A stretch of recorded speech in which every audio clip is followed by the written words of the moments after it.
Back when I was a kid, I played a lot of football on the schoolyard, and a game that came out in 2005 made me even more eager to go outside and play football with my friends. And that was of course FIFA Street. Even though I didn't own a PlayStation 2, I still played this game for hours upon hours on the console at my friend's house. Now, years later, it's time to remove the nostalgia glasses and see if this game still holds up.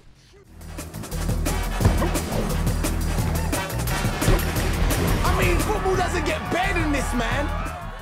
Before you start the match, I'd suggest watching the street training video to get a better understanding of the controls. And while this video teaches you all you need to know, I would have liked the addition of a practice mode where you're able to practice techniques and get better at the game. Once you start playing, it becomes apparent that the controls haven't aged that well, mostly because of stiff controls and characters not always doing what you want them to. This is also because the ball sticks to you as soon as you get possession of the ball, which can make the moments where you're trying to take the ball from your opponent clunky, as it feels more based on luck whether you'll get the ball or not. Once you've performed enough tricks, your super shot meter will be full, and by pressing L1 and circle, you're able to use an ultimate shot. And this is a shot with a devastating force that will usually result in a goal. Well, at least in the beginning. But as you take on better opponents, the chances of the shot being blocked increase. Nevertheless, scoring a goal feels incredibly satisfying, and afterwards you'll see a replay in slow motion. Though these are just a bit too long and break up the flow of the game, so after a few times I just skip them whenever I or my opponent score a goal.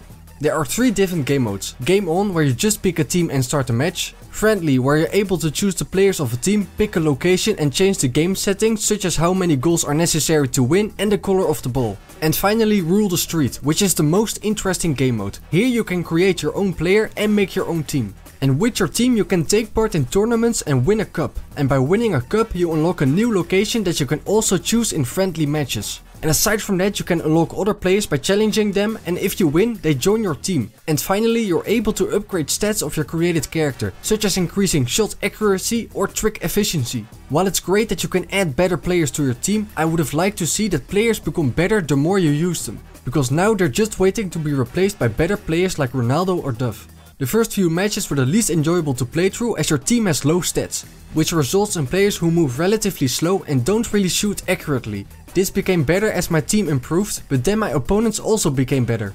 And this meant I had to shoot numerous times before I was finally able to land a goal. And this is what ultimately killed my enjoyment, because whether I was able to score felt more based on luck than on my position or the stats of my team. Yes, at the bottom of the screen you can see where your shot will land, but I was never able to pay close attention to this as I was more preoccupied with the field. What was also frustrating were situations where my goalkeeper was acting incredibly dumb, shooting the ball away when another player almost had it. And other moments when the goalkeeper should have shot the ball away but just did nothing. And it didn't matter if I had a goalkeeper with stats of 16 or 80, because they all acted this way. If I was actually able to play as the goalkeeper, this would have been less of a problem, as it would have been my fault. But since you can only control the goalkeeper when he catches the ball, I couldn't help but blame him whenever the other team scored a goal that could have been prevented.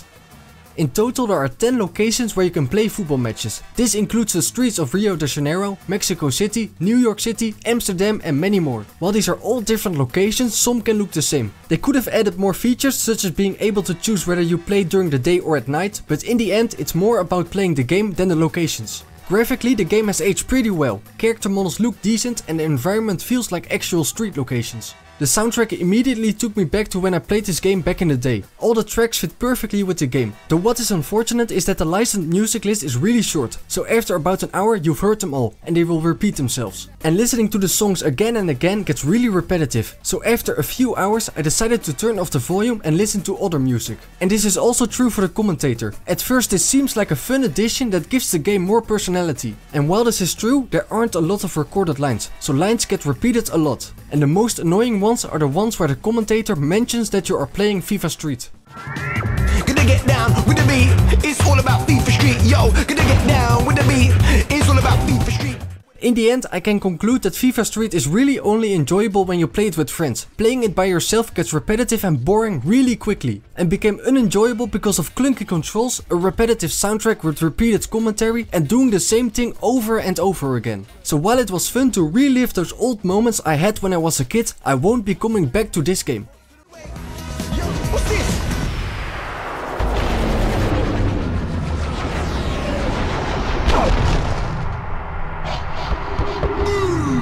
Now that was the goal, that's the one. They'll have no complaints after that beating.